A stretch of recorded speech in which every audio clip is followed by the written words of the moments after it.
नमस्कार दोस्तों, एक बार फिर स्वागत है आपका आपके अपने चैनल नई उमंग में। तो आज हम इस वीडियो के माध्यम से बात करने वाले हैं। अभी हाल ही में एनवीएस में एक नई भर्ती का नोटिफिकेशन जारी किया गया है और वो किस चीज का है?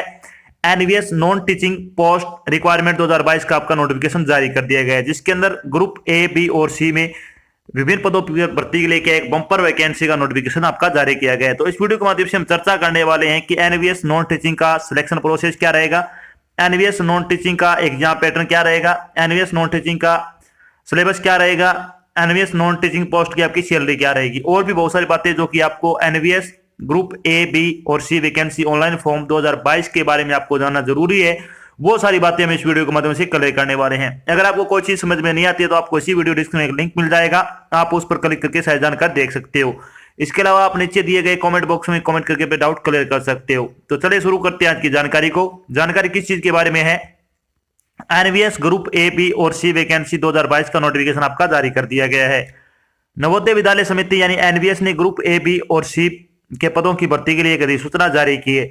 इस अधिसूचना के अनुसार एनवीएस ने assistant commissioner, female staff nurse, assistant section officer, audit assistant, junior translation officer, JE, stenographer, computer operator, catering assistant, junior secretarial assistant, electrician cum plumber, lab assistant, mess helper and MTS के लिए 1915 पदों पर online आवेदन आमंत्रित किए हैं। इसमें 1925 पद है। वैसे योग्य और इच्छुक उम्मीदवार 12 जनवरी से 10 फरवरी 2022 तक अधिकारी वेबसाइट के माध्यम से एनवीएस में एनवीएस ग्रुप ए, बी और सी वैकेंसी 2022 के लिए आवेदन कर सकेंगे। यहाँ हम NVS non teaching post online form 2022 के अन्य विवरण, जैसे कि इसके लिए आयु सीमा क्या रहेगी, शैक्षणिक योग्यता क्या रहेगी, सिलेक्शन प्रोसेस क्या होगा, आवेदन शुल्क क्या रहेगा, एग्जाम पैटर्न क्या होगा, इसका सिलेबस क्या रहेगा और इसके लिए आवेदन कैसे करें आदि के बारे में विस्तृत रूप से चर्चा करेंगे। चलिए बात करते हैं NVS non teaching post vacancy detail के बारे में। तो इसमें अगर बात करें ग्रुप ए के अंतर्गत कौन कौन सी पोस्ट है, इसमें पोस्ट कोड ए में असिस्टेंट कमिश्नर की पोस्ट है, 5 पोस्ट है। पोस्ट कोड 2 में अगर बात करें तो असिस्टेंट कमिश्नर एडमिनिस्ट्रेशन की 2 पोस्ट है। इसके अलावा ग्रुप बी में अगर बात करें तो पोस्ट कोड 3 है, इसमें फीमेल स्टाफ नर्स की 82 पोस्ट है। ग्रुप सी में अगर बात करें तो पोस्ट कोड 4 है, इसमें असिस्टेंट सेक्शन ऑफिसर की 10 पोस्ट है, ऑडिट असिस्टेंट की 11 पोस्ट है। इसके अलावा जूनियर ट्रांसलेशन की 4 पोस्ट है, जूनियर इंजीनियर सिविल की 1 पोस्ट है। पोस्ट 8 की अगर बात करें, पोस्ट कोड 8 में स्टेनोग्राफ की पोस्ट है, 22 पोस्ट है। पोस्ट कोड 9 में कंप्यूटर ऑपरेटर की 4 पोस्ट है। पोस्ट कोड 10 में कैटरिंग असिस्टेंट की 87 पोस्ट है। पोस्ट कोड 11 में जूनियर सेक्रेटरियल असिस्टेंट की 8 पोस्ट है।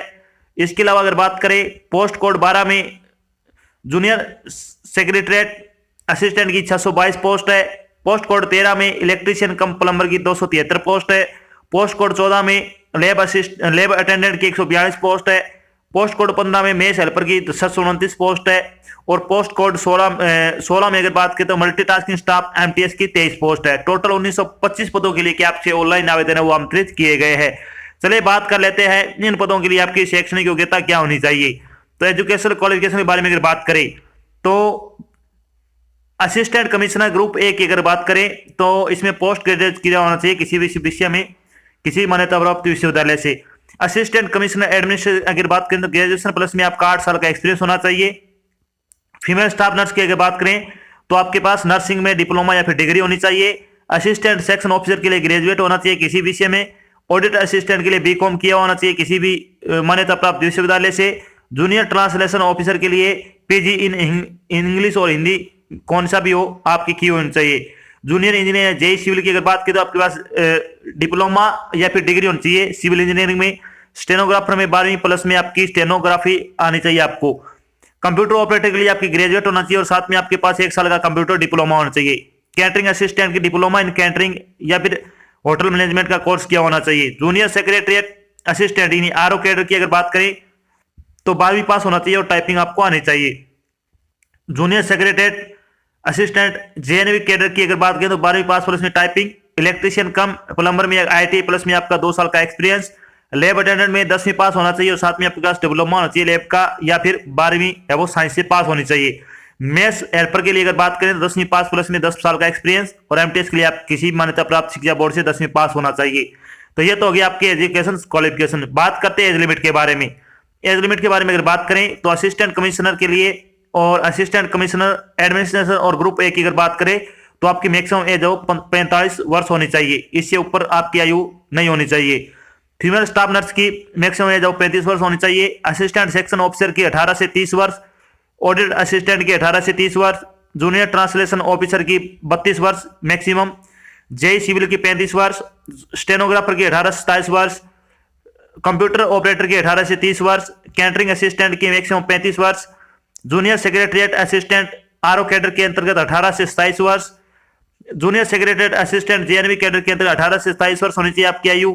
इलेक्ट्रीशियन कम प्लम्बर की 18 से 40 वर्ष, लैब अटेंडेंट की 18 से 30 वर्ष, मेस हेल्पर की भी 18 से 30 वर्ष और एमटीएस के लिए भी 18 से 30 वर्ष आपकी आयु रखी गई है। इसके अलावा जो आपको सरकारी नौकरियों के अनुसार सरकारी नियमों के अनुसार आपको जो छूट दी जाती है मैक्सिमम एज में, वो आपको छूट यहाँ पे भी प्रदान की जाएगी। बात करते हैं इंपॉर्टेंट डेट के बारे में। इंपॉर्टेंट डेट के बारे में अगर बात करें तो NVS non teaching post online application form भरने की स्टार्टिंग डेट है वो कब से शुरू है, 12 जनवरी 2022 से, लास्ट डेट आपकी 10 फरवरी है। इसके अलावा आपका एग्जाम डेट है वो 9 से 11 मार्च 2022 तक आपका एग्जाम है वो कंडक्ट किया जाएगा। बात करते हैं एप्लीकेशन फीस के बारे में तो असिस्टेंट कमिश्नर के लिए 1500 रुपये लगेंगे, फीमेल स्टाफ नर्स के लिए 1200 रुपये, लैब अटेंडेंट मेस हेल्पर और एमटीएस के लिए 750 रुपये और बाकी सभी पोस्ट के लिए 1000 रुपये आपकी फीस और रखी गई है। फीस का भुगतान आपको ऑनलाइन माध्यम से करना होगा, जैसे कि डेबिट कार्ड हो गया, क्रेडिट कार्ड हो गया, नेट बैंकिंग हो गया आदि के माध्यम से आपको अपनी फीस का भुगतान करना होगा।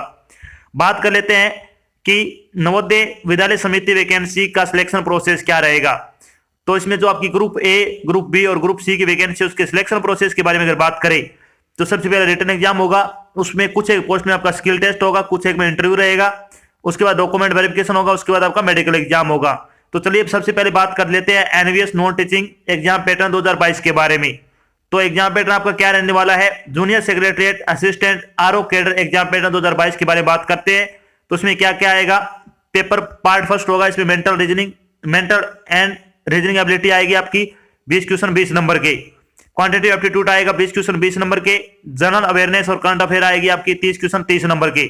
इसके अलावा पेपर 4 होगा आपका लैंग्वेज कंप्यूटेंसी टेस्ट, जिसमें आपकी हिंदी और इंग्लिश दोनों आएगी 15-15 नंबर की, 30 क्वेश्चन आएंगे 30 नंबर के। पार्ट नंबर 5 होगा, इसमें आपका बेसिक कंप्यूटर की नॉलेज पूछी जाएगी आपसे 30 क्वेश्चन 30 नंबर के, टोटल 130 नंबर का क्वेश्चन होगा, 130 क्वेश्चन आपसे पूछे जाएंगे। पेपर आपका ऑब्जेक्टिव टाइप रहेगा, ये आपको ध्यान रखना है। बात करते हैं जूनियर सेक्रेटरिएट असिस्टेंट की जो एग्जाम पैटर्न 2022 के बारे में। तो इसमें आपसे क्या क्या पूछा जाएगा, इसमें आएगा आपका mental and reasoning ability 20 question 20 number के, क्वांटिटेटिव एप्टीट्यूड 20 क्वेश्चन 20 नंबर के, जनरल अवेयरनेस और करंट अफेयर 30 क्वेश्चन 30 नंबर के। इसके अलावा अगर बात करें तो लैंग्वेज जो आपकी पूछी जाएगी वो 30 क्वेश्चन 30 नंबर के।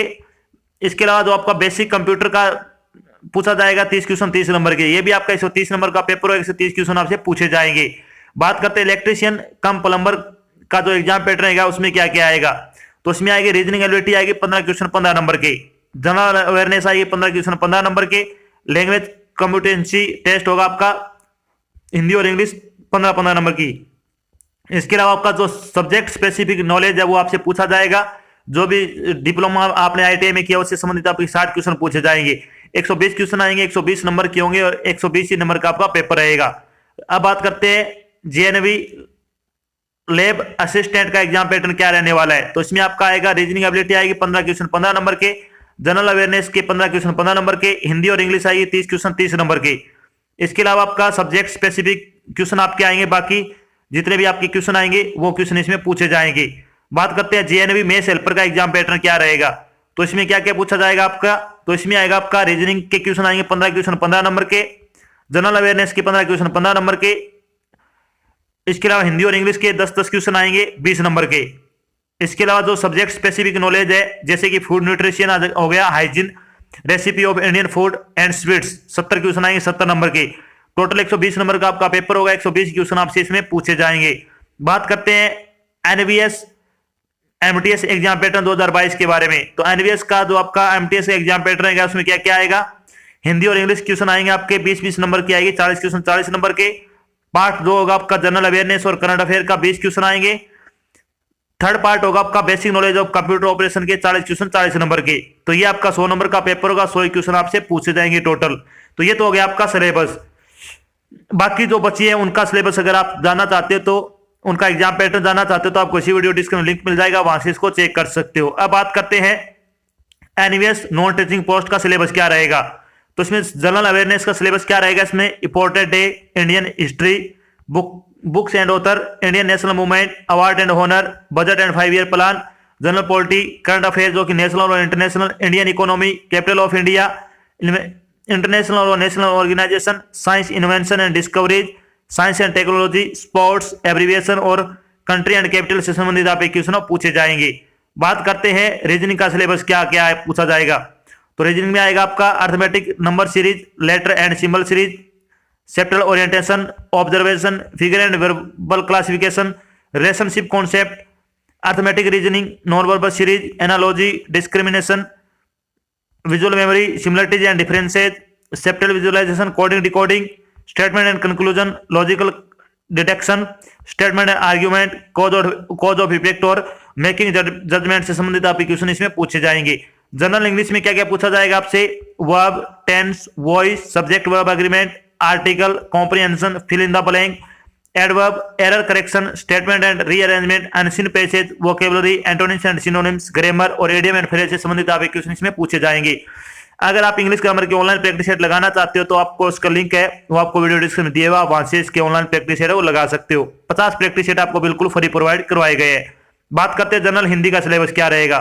तो हिंदी में क्या क्या आएगा, तत्सम एवं तद्भव, देशी और विदेशी शब्द, अनेकार्थी शब्द, क्रिया, विलोम शब्द, पर्यायवाची शब्द, वर्तनी, हिंदी भाषा प्रयोग में होने वाली अशुद्धियां, मुहावरे, लोकोक्तियां, संधि, समास, रस, वाक्यांश के लिए एक शब्द, लोकोक्ति और मुहावरे, अलंकार, शब्द रूप, अर्थबोध, हिंदी वर्णमाला, विराम चिन्ह, शब्द रचना, वाक्य रचना, वाक्य संशोधन, लिंग वचन कारक एवं कालवर्तनी त्रुटि से संबंधित आप क्वेश्चन इसमें पूछे जाएंगे। बात करते हैं क्वांटिटेटिव एप्टीट्यूड का सिलेबस क्या रहेगा। तो इसमें आएगा number system, decimal and fraction, profit and loss, problem on age, percentage, simplification, average, simple and compound interest, mixture and alligation, ratio and proportion, time and work, HCF LCM, time and distance और data interpretation से संबंधित आप question पूछे जाएंगे। तो ये तो हो गया आपका सिलेबस टोटल। अब बात करते हैं जब आपका फाइनल सिलेक्शन हो जाएगा तो आपकी सैलरी क्या रहेगी, यानी एनवीएस की सैलरी बारे में बात करते हैं। तो असिस्टेंट कमिश्नर की सैलरी होगी आपकी, पे लेवल 11 लगेगा, इसमें 78,800 रुपए से लेकर 2,09,200 रुपए आपको सैलरी वो पर मंथ के हिसाब से दी जाएगी। असिस्टेंट कमिश्नर एडमिनिस्ट्रेशन की अगर बात करें तो पे लेवल 11 लगेगा, 67,700 रुपए से लेकर 2,08,700 रुपए पर मंथ के हिसाब से आपको सैलरी वो दी जाएगी। फीमेल स्टाफ नर्स की अगर बात करें तो पे लेवल 7 लगेगा, इसमें 49,900 से लेकर 1,42,400 रुपए आपकी सैलरी रहेगी। असिस्टेंट सेक्शन ऑफिसर की अगर बात करें तो पे लेवल इसमें 6 लगेगा, 35,400 से 1,12,400 रुपए पर मंथ के हिसाब से आपको सैलरी दी जाएगी। ऑडिट असिस्टेंट में आपका पे लेवल 6 लगेगा और आपके 35,400 से रुपए से लेकर 1,12,400 रुपए आपकी सैलरी दी जाएगी। सेम सैलरी आपकी जूनियर ट्रांसलेशन ऑफिसर की रहेगी। जूनियर इंजीनियर सिविल की अगर बात करें तो पे लेवल 5 रहेगा, 29,200 रुपए से लेकर 92,300 रुपए पर मंथ के हिसाब से आपको सैलरी दी जाएगी। स्टेनोग्राफर में अगर बात करें तो पे लेवल 4 लगेगा, 25,500 रुपए से लेकर 81,100 रुपए पर मंथ के हिसाब से आपको सैलरी दी जाएगी। सेम सैलरी आपकी कंप्यूटर ऑपरेटर और कैटरिंग असिस्टेंट के लिए भी लागू रहेगी। Junior secretarial assistant RO cadre की अगर बात करें तो 19,900 रुपए से लेकर 63,200 रुपए तक आपको पर मंथ के हिसाब से सैलरी दी जाएगी। पे लेवल इसमें आपका 2 लगेगा। सेम सैलरी आपकी junior secretarial assistant JNV cadre के लिए रहेगी और यही सैलरी आपकी है वो इलेक्ट्रिशियन कम प्लम्बर के लिए रहेगी। लैब अटेंडेंट, मेस हेल्पर और एमटीएस की अगर बात करें तो पे लेवल फर्स्ट लगेगा, 18,000 रुपए से सैलरी आपकी शुरू होगी और 56,900 रुपए पर मंथ के हिसाब से आपको सैलरी वो दी जाएगी। तो इसमें बहुत अच्छी सैलरी है। अगर आप योग्यता रखते हो तो आपको फॉर्म वो जरूर अप्लाई करना चाहिए। तो ये तो थी आपकी एक छोटी जानकारी जिसके माध्यम से हमने डिस्कस किया कि अभी हाल ही में एनवीएस में एक नई भर्ती का नोटिफिकेशन जारी किया जो कि नॉन टीचिंग पोस्ट के अंतर्गत आपकी पोस्ट का जो नोटिफिकेशन है वो जारी किया गया है। साथ में हमने डिस्कस किया है कि एनवीएस ग्रुप ए, बी और सी का सिलेक्शन प्रोसेस क्या रहेगा, एनवीएस नॉन टीचिंग पोस्ट का एग्जाम पैटर्न क्या होगा, एनवीएस नॉन टीचिंग पोस्ट का सिलेबस क्या रहेगा, एनवीएस एमटीएस का सिलेबस क्या रहेगा, एनवीएस मेस हेल्पर का सिलेबस क्या रहेगा, एनवीएस लैब अटेंडेंट का सिलेबस क्या रहेगा, एनवीएस इलेक्ट्रिशियन कम प्लम्बर का सिलेबस क्या रहेगा, इनकी सैलरी क्या रहेगी और भी बहुत सारी बातें जो आपके मन में डाउट बनी थी वो सारी बातें हमने यहाँ पे क्लियर कर दी है। आशा करते हैं हमने आपको जो जानकारी प्रोवाइड करी वो आपको अच्छी लगी और समझ में आई है। अगर जानकारी अच्छी लगे तो इस वीडियो को लाइक और शेयर जरूर करें। अगर आप चैनल पे नए तो चैनल को सब्सक्राइब कर लेना और साथ में आपको डायरेक्ट बेल आइकन दिख रहा है उसको आपको प्रेस कर लेना ताकि जब भी कोई नई जानकारी डाल जाए आपके पास उसका नोटिफिकेशन आ जाए और आप जल्द से जल्द की जानकारी ज्वाइन कर सको। तो आज की जानकारी बस इतना ही, मिलते हैं एक नई जानकारी के साथ, तब तक के लिए जय हिंद, जय भारत, धन्यवाद।